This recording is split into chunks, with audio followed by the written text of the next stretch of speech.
التي تقام كل أسبوع أو كل 3 أيام في القاهرة والإسكندرية والصعيد وهنا، وأخص أيضا المسلمين والإخوة المسيحيين، المليونيات والمظاهرات وكل هذه الأشياء كل يوم واثنين.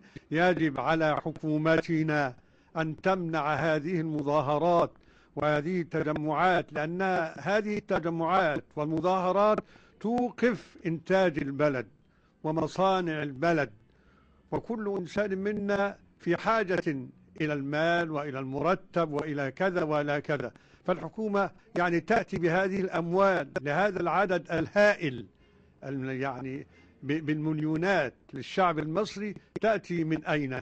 نمد أيدينا إلى الدول الأخرى لتساعدنا؟ كلا، إن بامتناع هذه المظاهرات والمليونيات التي تقام بدون فائدة، بل تكون سببا في خراب البلد وهد البلد وتكسير المنشآت الحكومية وغير الحكومية، هذا لا يليق بالمصري أبدا.